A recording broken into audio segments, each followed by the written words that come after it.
Japan's first female prime minister, Sanae Takaichi, learned from a Colorado trailblazer. The former intern for U.S. Representative Pat Schroeder will meet with Donald Trump this week. Today, Sanae Takaichi is the most powerful person in Japan, an ultraconservative politician elected as the first female prime minister in the country's history, slated to meet with President Donald Trump during his trip to Asia this week. But Cheroutes remembers her as the bright, outgoing intern in his Denver office, a lover of fast cars and American peanut butter who is anxious to learn from their boss, Democrat U.S. Representative Pat Schroeder. In 1987, 26-year-old Takaichi reportedly reached out to Schroeder after being moved by the Congresswoman's tearful speech in Civic Center Park announcing that she would not run for president. Takaichi encouraged Schroeder to try again someday, and Schroeder hired her as a congressional intern. Takaichi went to D.C. for the job, later relocating to Denver to work out of Schroeder's district office, Cheroutes recalls. Sanae was friendly, she was curious, she was eager to learn, says Cheroutes, who worked for Schroeder for 18 years and was her director of communications at the time. It was clear that she wanted to learn how a strong woman politician operated in the streets of Denver. Schroeder, who died in 2023, was the first woman to represent Colorado in the U.S. House, serving the 1st Congressional District for 24 years after being elected in 1972 at the age of 32. She was a feminist icon, a pioneer for women's rights, and one of the most influential Democrats in Congress during her tenure. Takaichi soaked up Schroeder's lessons like a sponge, Cheroutes says. It was clear that Sanae had ambitions.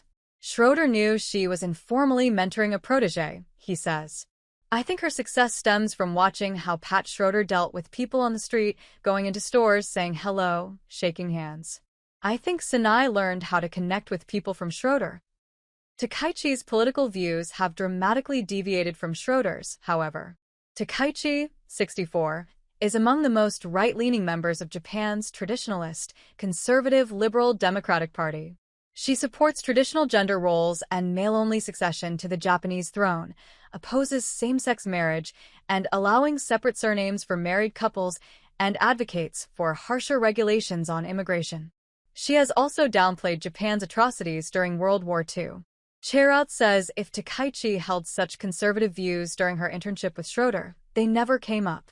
I remember years later Schroeder saying something to the effect of, she's turning conservative, Cheroutes recalls. I never heard Schroeder say, where did I fail her? But I just remember Schroeder saying, wow, she's turned right. Takaichi's embrace of the right could be partially inspired by the troubles she witnessed Schroeder face in office. Despite her seniority, Schroeder was never appointed to head a full committee during her decades in Congress. She was known for openly challenging the male-dominated establishment, even to her political detriment, proclaiming that she wasn't willing to join the good old boys club. After ending her exploratory bid for president, Schroeder said, I realized that America was not man enough to elect a woman, lamenting that her gender eclipsed her political message. Takaichi is now the leader of the male-dominated Liberal Democratic Party. She has named Margaret Thatcher, the conservative first female prime minister of the United Kingdom, as a personal inspiration. The paradox of having the politics of Margaret Thatcher and the style of Pat Schroeder. Cheroutes laughs. That amuses me. During her time in Colorado, Takaichi lived in southeast Denver with a family of the receptionist for Schroeder's district office, according to Cheroutes.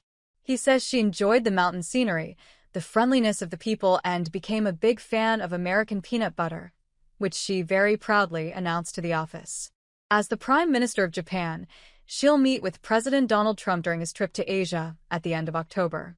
Cheroutes hopes Takaichi will continue the cycle of inspiring the next generation of female politicians. Schroeder was a role model to Sanae, he says. And now, Sanae can be a role model to Japanese women.